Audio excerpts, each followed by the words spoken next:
So hello to everybody, and welcome to this episode of my podcast about reauthoring people's stories.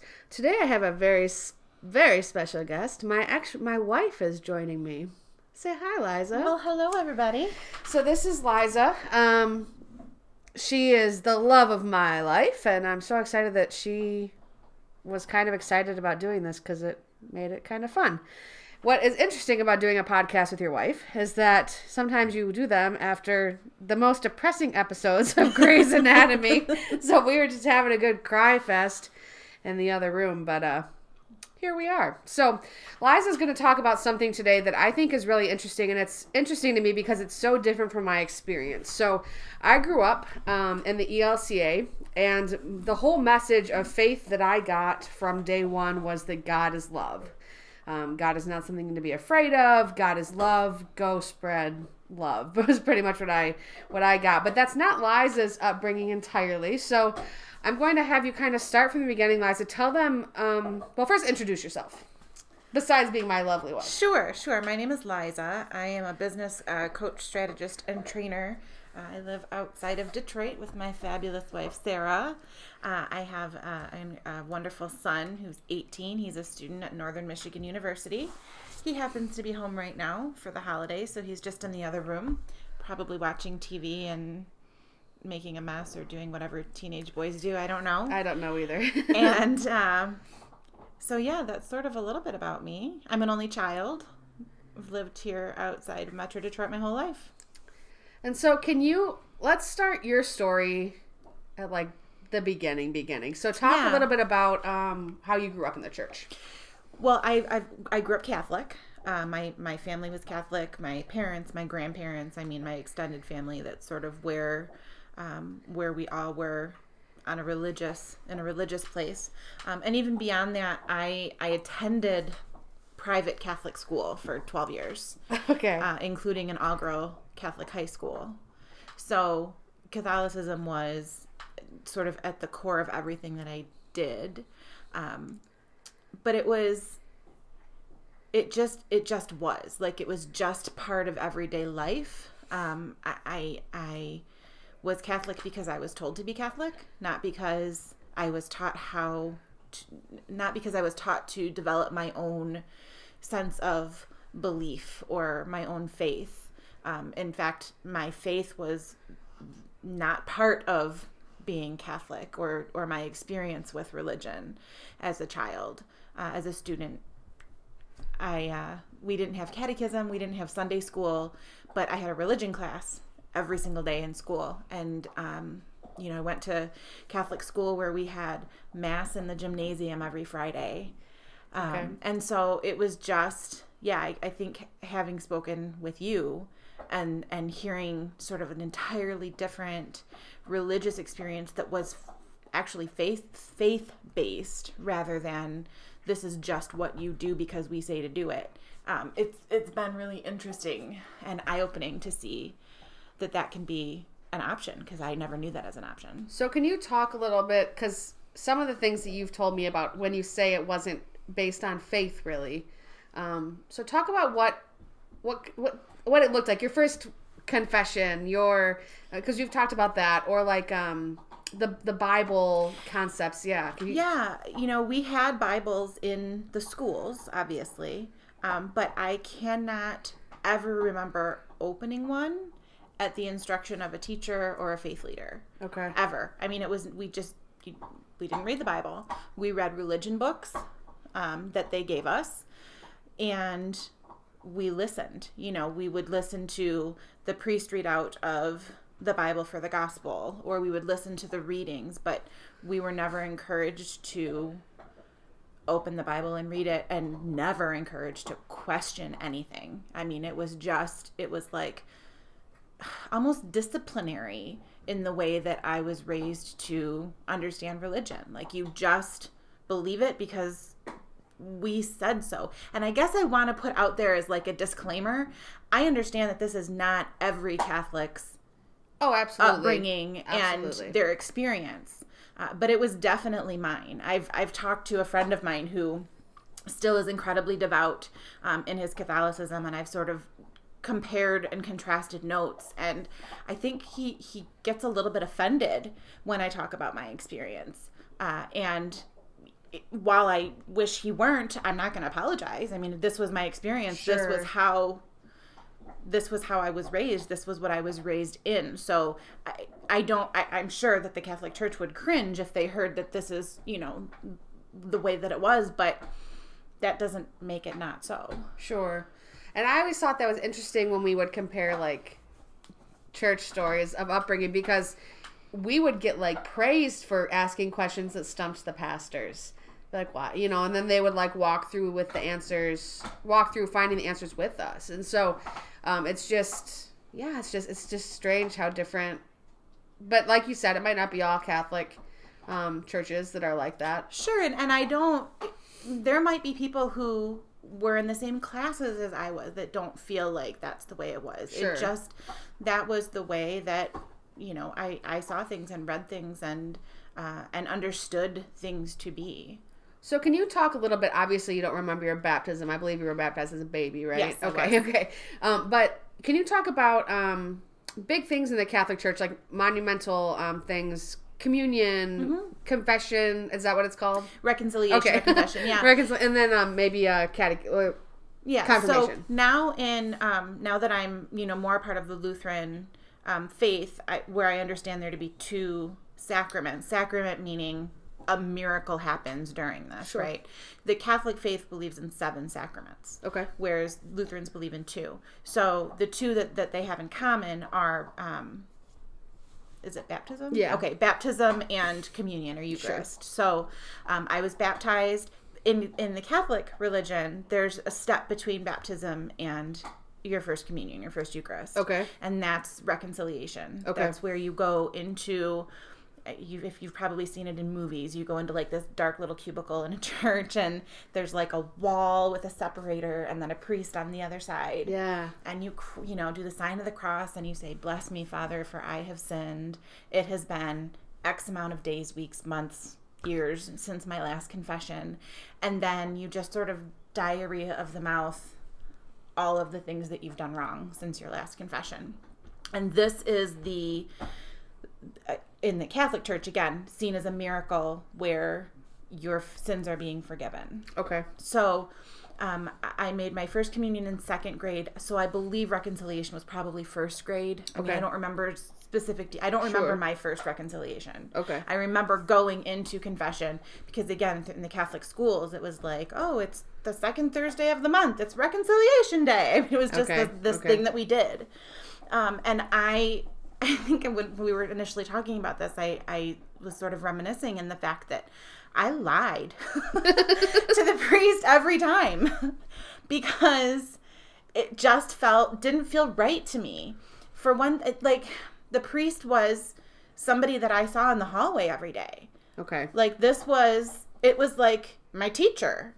You're not going to tell your teacher that you made a face behind her back when she was, it just was, I thought, I know that what you say in reconciliation is supposed to stay in the booth, but come on. So it just didn't feel like a safe space. It did not feel safe at all. Okay. So I have memories of even as I was getting older in the church and going to reconciliation, like middle school, just, can I swear on this? You can. Making shit up.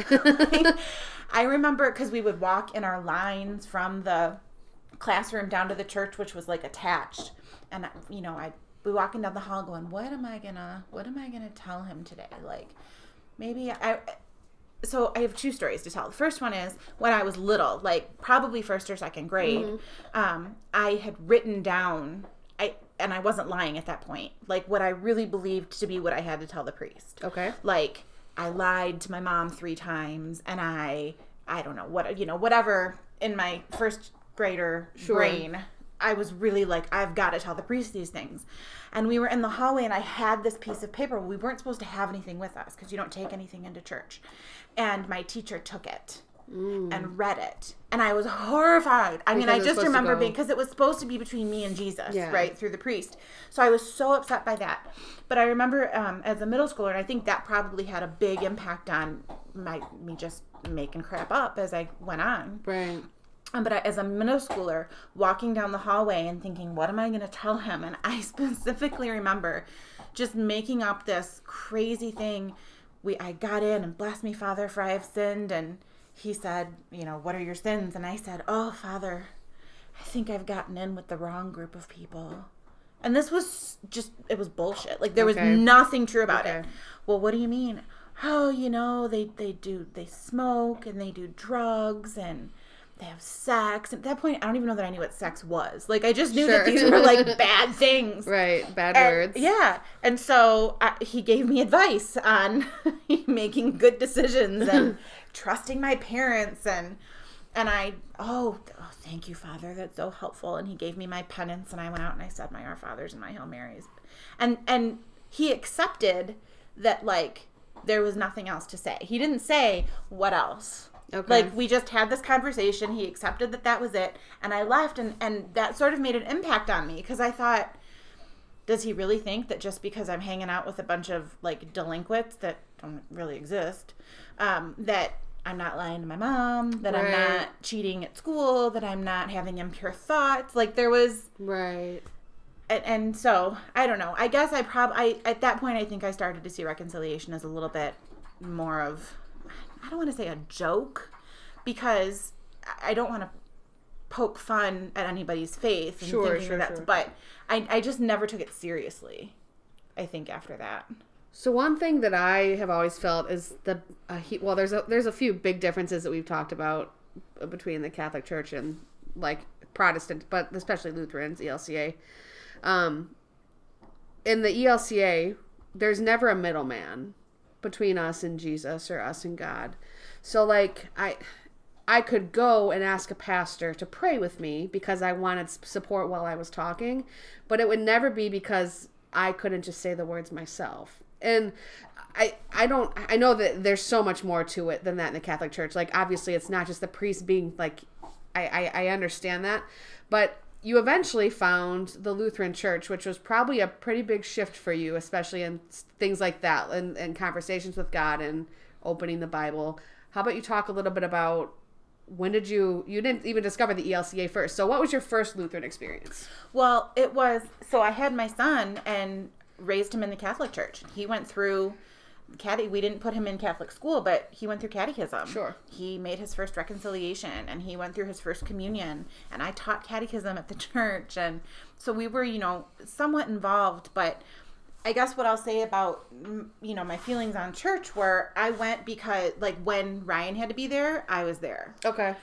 But other than that, like, I was not a Sunday churchgoer. Like, we might go on Christmas, Mother's Day to make my mom feel good. Okay. That kind of thing. And so I was doing something in the theater, which is, extracurricular for me, and it was for Ryan too. And I was there with my friend Kelly, and I feel like we were in some sort of a show together. We were backstage for the kids being in some show together or something. Okay. And it was a Saturday night, and she said something like, I can't wait to go to church tomorrow. And I laughed. Like, okay, that's a thing, because I was always the person who, it's come 7:00 Saturday night, like, what am I going to make up to get out of going to church tomorrow? Got it. Okay. And I think I said something like that to her, like, why would anybody ever be excited to go to church? And she just looked at me, and she started, like, she got teary-eyed, and she said, it makes me really sad that's been the experience that you've always had with church. You should come with my family. Okay.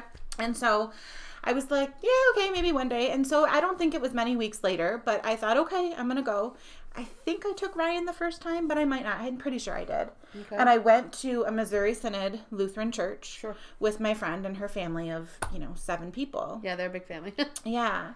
And really liked it. I mean, there were so many things that were similar in the liturgy and the way it was a little bit more of a rigid process through their service. And so that felt very... Like liturgical? Yes. Okay. That felt very, I guess, comforting or familiar to me from the Catholic Church.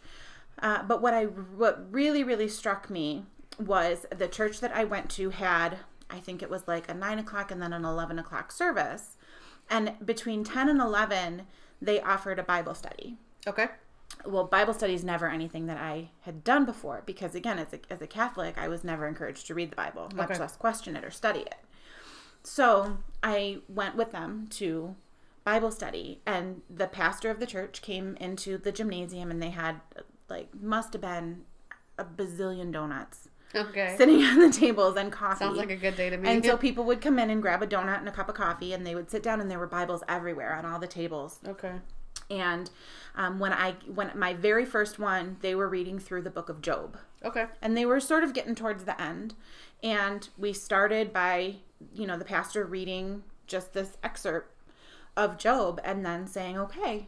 And the conversation started, and there were people asking questions and tying, the scripture into what would that look like today, or okay. So it was so different than anything that I had ever experienced. And even beyond that, the pastor would talk about he would explain things based on language. So he would say, now this word comes from Greek roots, but it was written in Aramaic, so this is probably what it meant. So okay. One of the examples that I can give, and this wasn't during the Job study, it was later in the Matthew study, when we talk about the kingdom of God, he explained that based on where the word kingdom came from, we think about kingdom as geographical, right? Sure. A king oversees his kingdom.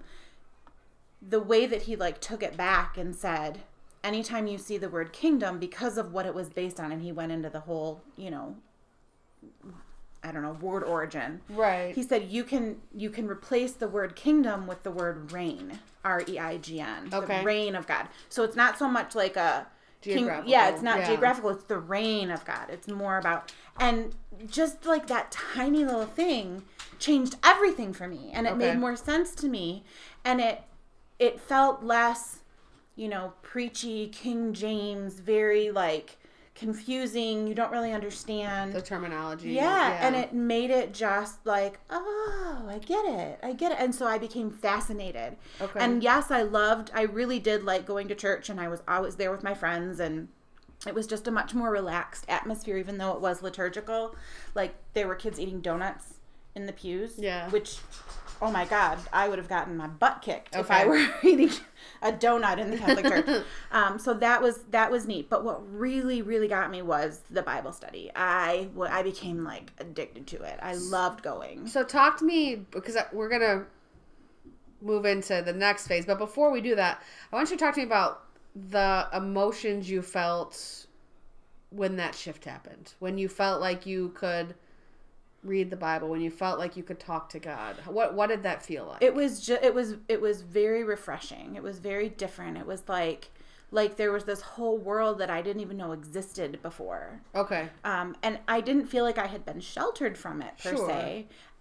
Nobody had ever shown it to me. Okay. And so I felt like this church community became like my family. I mean, I knew the pastor, and I knew his family, and where I just went in knowing my friend's family, I became like my church family. Now I understood what that term meant, where I never had before. Okay. And I did, for the very first time in my life, I would look forward to going to church on Sunday. Okay. And so, what started as my friend saying to me backstage at a show, I can't wait to go to church tomorrow, and me laughing at her, turned into me absolutely understanding where that came from and why. Okay. So it sounds like, you said refreshing, but also it just kind of sounds like we're leaving almost, or no? Yeah. Everything went from being doing the things that my religion books and my religion teachers and my priest told me to do because that's what you're supposed to do, to understanding why you're supposed to do them. And they always say knowledge is power. Yeah. Yeah. And to being able to ask questions and dig deeper, and it became less about you do this because this is what the text says, and more about, well, this is why the text says this. Got it. And it just flipped everything on its head for me. So things were going great at this church. Mm-hmm. And talk about, you were leading a couple. Yeah, so I went through the program to become a member, and in that they'd help you dig into like, what are your spiritual gifts? And one of the things that they identified in me was that I was, well, A, good with kids, but B, had a little bit of a musical, background and know-how. So I started to lead their children's ensemble, Okay. which was their school. I would go in on like Tuesday and Thursday mornings, I think, from 8 to 8:30. So it was like a before school program. And I worked with a group of, I don't know, 10, probably 15. I was all girls at that time. And I led their school ensemble. And so we sang songs at church. And I really, really loved doing it. And the kids, I loved every single one of them. And they really loved me. And they really loved singing. And they got it. It wasn't just about singing pretty notes. Sure. They understood what we were singing about. The words. And, there were times where they'd be done singing and every single one of them were in tears because they got it. So it was just sort of an extra way for me to be involved with the church and learn and study and give. And so then you had an experience like a lot of LGBTQ people have, and this is something that makes me angry still because being your wife, like you still you still come to my churches, obviously. Sure. But I feel like you lost something when this happened, and that pisses me off if they did that. So talk about that a little bit. So the music minister, because it was a school program, about every late July, early August, he would call me and say, hey, do you want to do it another year? Do you want to take on the girls' ensemble? I'd say, yes, absolutely. I'm looking forward to it. And so I did it for a few years. And coming up on the new school year, and I think we were sitting at my house just kind of hanging out, and my phone rang, and I saw it was him, and I was like, oh, hang on, I got to take this. I was so excited. I answered the phone, and he said, well, I just, wanted to touch base and see if you wanted to take over the girls' ensemble again this year. And that was what I expected, and as, I normally did, I said, absolutely, I'm looking forward to it. I've already got some song ideas put together, and it got real quiet on the phone, and then he said, well, then you and I need to have a conversation about Sarah Leonard. Which is my maiden name. And I was like, what? Where did that come from? Yeah. Sarah and I were friends on Facebook, he and I were friends on Facebook, and Sarah and I were friends on Facebook. And we really, I guess we were dating. We were dating, but it wasn't even like we for sure knew it was going to turn into anything yet. Right, yeah. Right. And it I think we had checked in a couple places not together. like we were not posting videos of making out even kissing pictures or anything like that. We just were, hanging out together. I think we had checked into a restaurant together. Yeah, that and kind of thing. they knew who I was. And I was like, okay, what about her? And he said, well, I need to know if there's a relationship there. And I was really taken aback. Mm-hmm. And I said, well, yeah, there is. And he said, well, then I feel like, I need to say this to you. And then he opened his mouth, and what came out was this, like, I don't know if you know this, but homosexuality is a sin, and just, it went downward from there. And he said, and by the way, this isn't just because it's children that you work with, which sort of offended me even more. Well, yeah, He said, we had a youth pastor, like somebody who led the youth group, and she got a divorce from her husband, and she had to step down and not be the youth pastor anymore because divorce goes against the doctrine of art. And I was like, so what are you telling me? And he said, well, I just think that you really have, some decisions to make. And I said, well,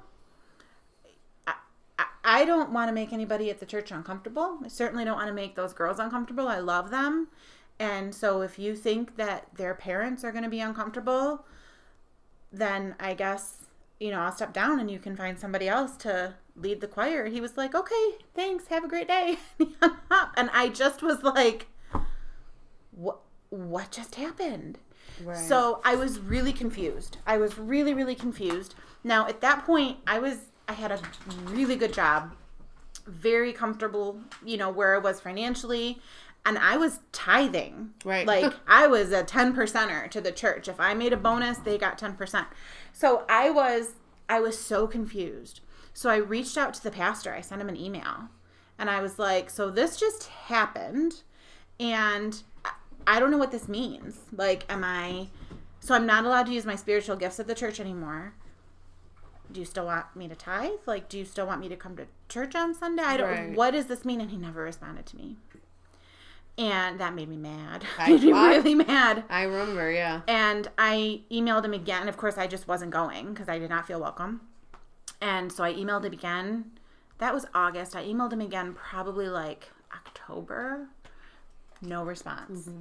And at that point, I knew, like, okay, I'm just not going to this church anymore. And it was a loss. Like, it was like somebody had died in my life. I missed it. I missed everything about it. I missed the pastor. I missed his fiery sermons. I missed the Bible studies. I missed my church family. Mm-hmm. And even though they supported me and the people that went to church there, were upset or I missed it. And then I was mad that I missed it because he couldn't even be bothered to respond to me. Right.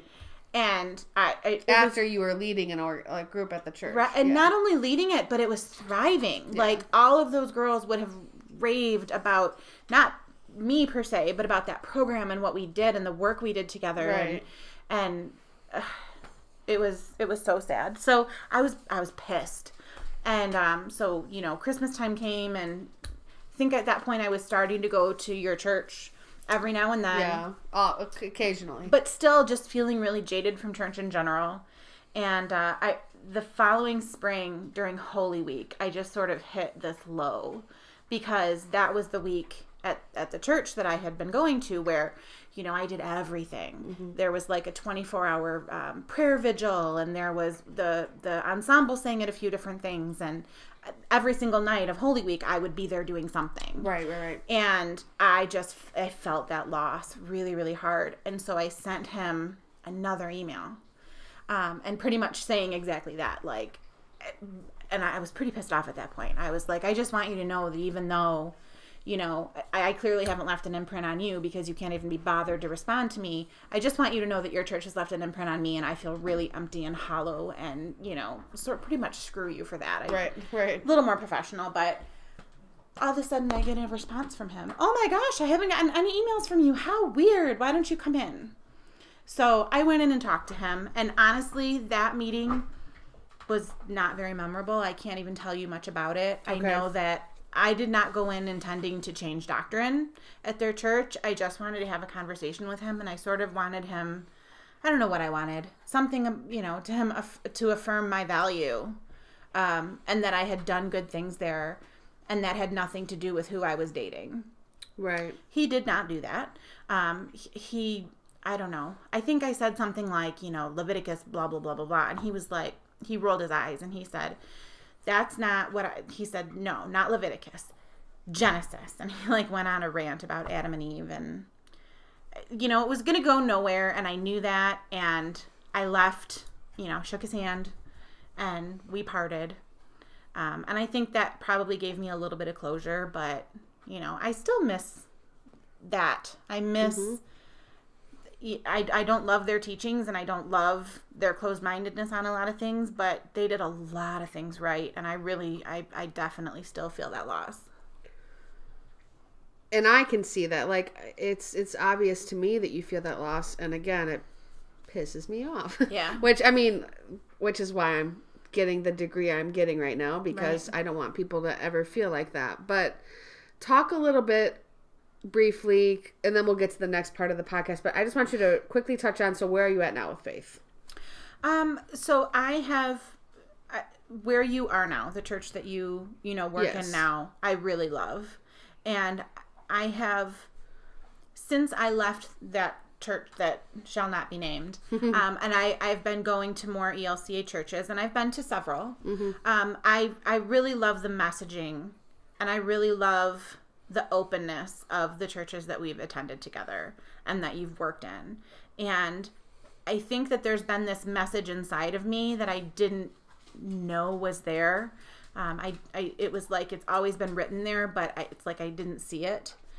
And I think being able to, worship in such an open and affirming place has helped me to sort of uncover that. And that is that nobody should ever feel like they shouldn't be able to ask questions. Like, they have to believe something just because somebody tells them to believe it. And nobody should ever feel like, God is looking at them and frowning upon them, or withholding any of his goodness from them because of the way that they are, because of who they are. Okay. And that's been really sort of a big just eye-opener for me, and that I think that I've always had that inside of me. I just didn't know how to put it into words. Okay. And I didn't know that it was such an important message and such an important thing for me to share.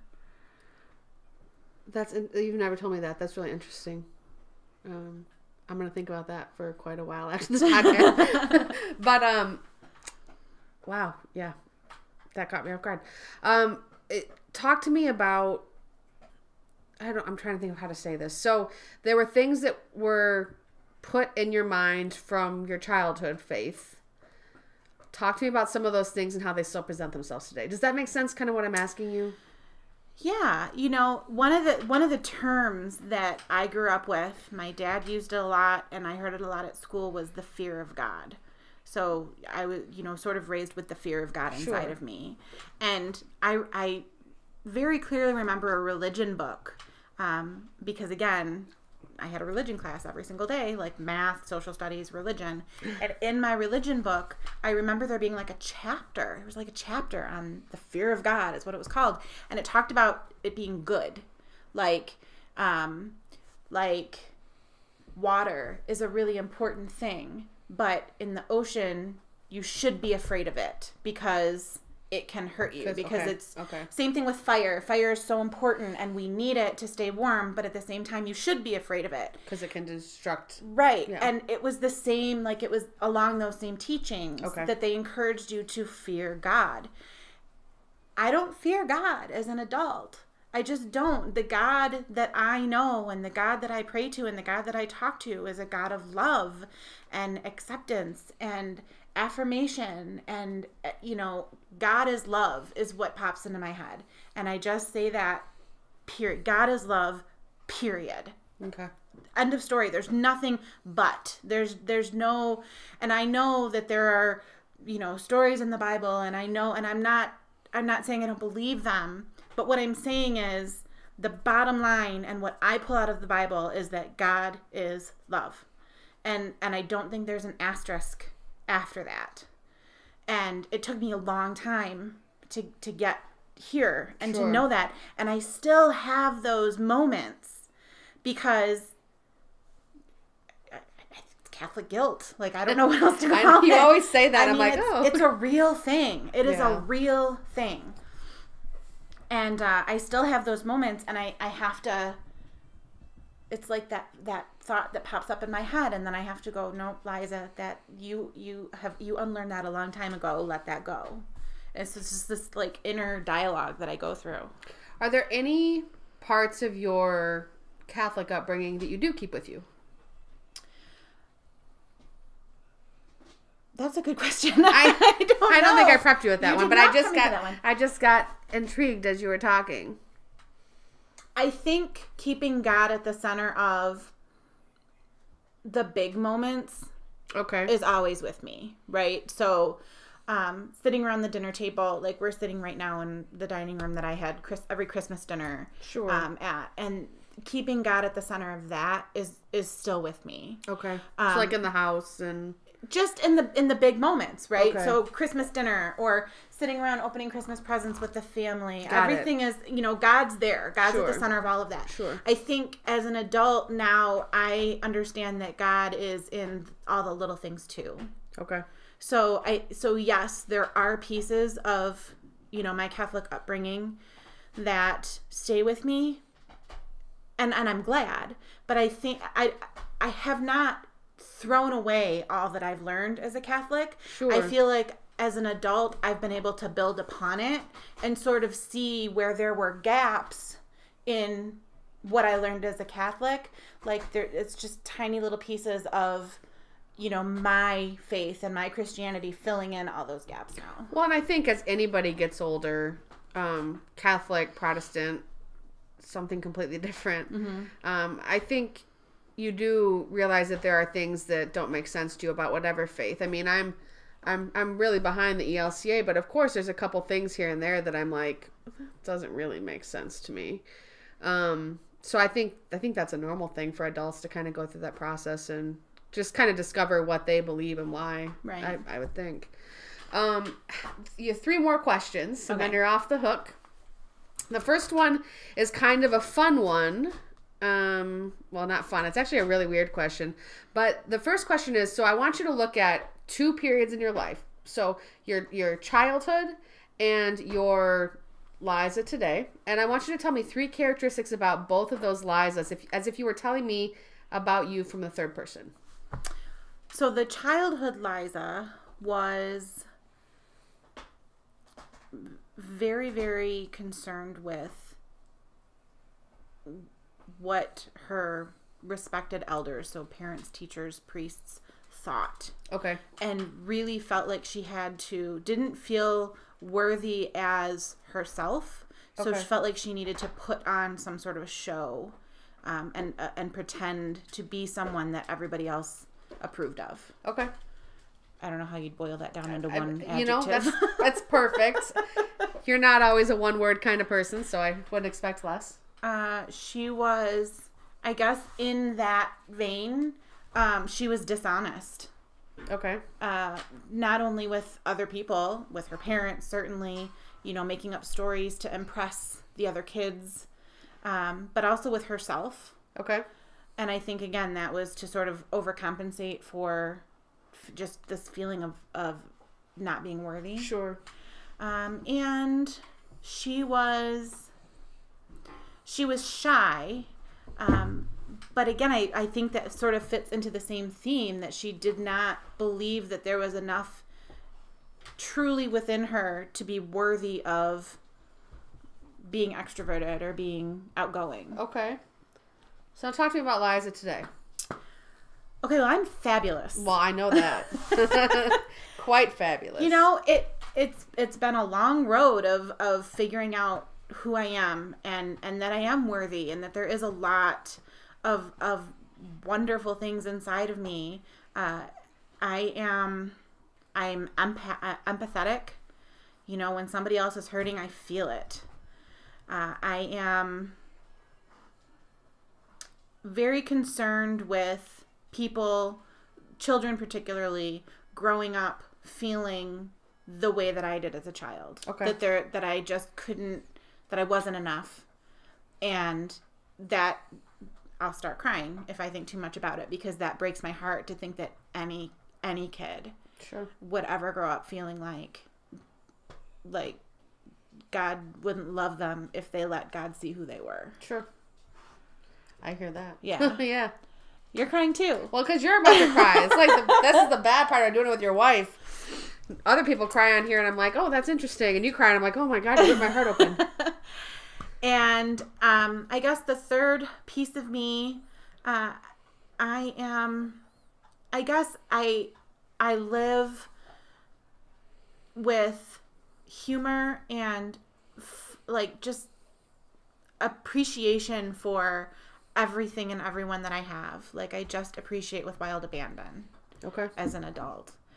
Because I guess having grown up seeing and feeling what it was like to, shrink away and not feel worthy, I think just appreciating so much myself and, everyone around me. That's a big piece of me now.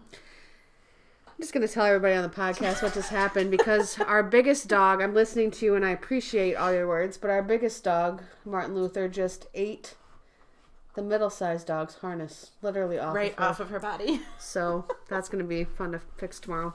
Anyway, okay, moving on. So I hear a lot of transformation in what you're saying, for sure, from young Liza to adult Liza. Mm-hmm. Is there a part of the story you feel like you're still struggling with? You haven't quite transformed the way you want to transform? Yeah, I think that Catholic guilt, man, it doesn't go away. One of the things that because I coach and I do a lot of, training videos, And one that really stuck out with me, that you just edited for me, and I just watched it again, and it did it again for me. It was the first thought, second thought. And that's something that I still work on, because I think so many of us have a thought pop into our head and like we're ashamed of it. Like, where did that come from? And we realize that it was how we were conditioned. Okay. And then we correct it with a second thought. And the honest to goodness truth is, the second thought is who we truly are, and that's who we should be proud to be. But we get so hung up on the fact that that first thought popped in, and the guilt and the shame around that, that we don't allow ourselves the grace to say, yeah, we were conditioned to be that way, but we're better now because now we know better. Okay. Right? And one of the best examples I can give, and this is totally putting myself out there and vulnerable, so I might make you edit this out. Okay. I remember walking through the mall maybe 5 or 6 years ago, and I had my purse over my shoulder, and I'm in this very privileged white area, right? Walking through Macy's, and I'm looking at jewelry, and walking towards me are 3 teenage black boys, right? And some have hats on backwards, and they're, whatever. And I instinctively took my arm and pulled my purse closer to me as they passed me. Okay. And let go when they walked by. And I stopped myself, and I thought, like, I'm not even going to say what I thought because I swore at myself. What is wrong with you? Like, what a judgmental, assholey moment you just had. And it haunted me. I mean, I think that I lost sleep over that moment, just feeling so horrible about myself because they were just 3 boys in the mall. Right. And I still get mad if I let myself about it. But what I learned from that is, yes, I may have been conditioned to believe that from, earlier generations in my family, and closed-mindedness and beliefs about race and stereotypes. But the me now is the me who stood there and chastised myself for having that thought. And that's who I am. And that's the person that I want to be. That makes sense. And I want to keep that in because that's good. So I'm going to tell something vulnerable about myself in the same way so that you don't feel like you're alone. Okay. So I was taking a flight to Palestine, to Tel Aviv, Israel, and then going to Palestine in 2011, winter of 2011. And it was 10 years after September 11th happened. But I still get, me and flying, not because of September 11th. I just hate planes and flying. But anyway, I was on a plane, and 75% of the people on that plane did not look like me. They had coverings on their heads, and skin tone was different. And other than my class who was going there, everybody else looked like they were going home to Palestine or Israel. And I was so anxious. And that was my first thought. I was like, somebody's going to do something stupid. And then, but that's what the media and what your parents, just everybody trains you to think. So then the second thought comes in, and you're like, I'm safe. I'm on a plane with people who are going the same place as me. They would like to get there too. They're not going to harm me. But it's just yeah, you're right.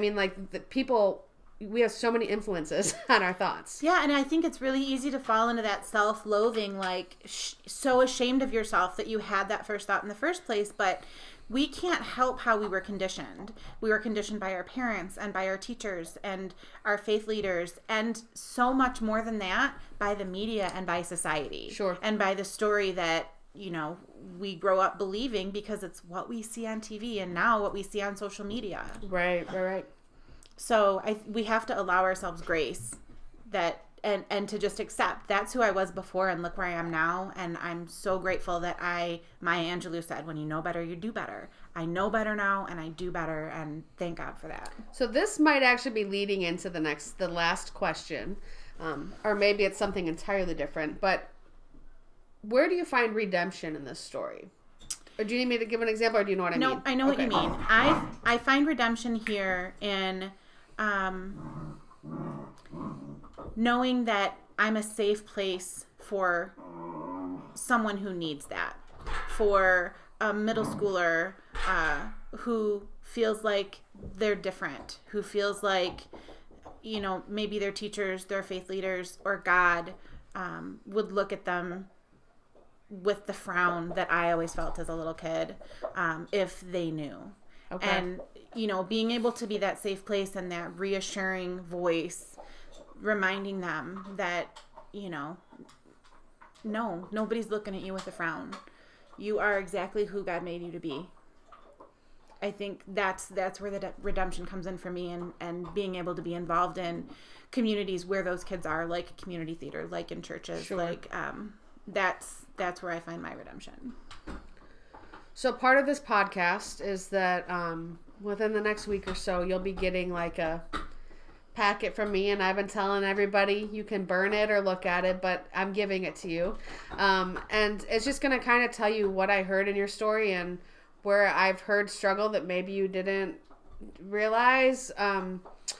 We've been doing this thing in my class, which this is for, and it's called Appreciations, Noticings, and Wonderings.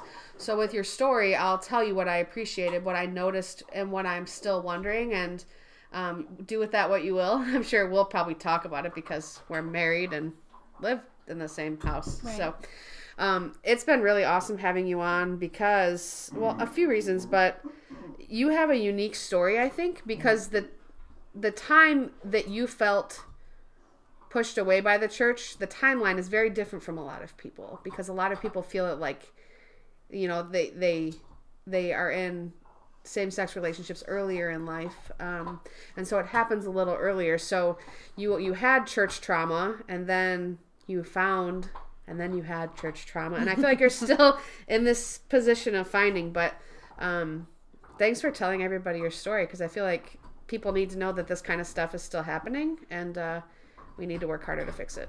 Thank you for having me.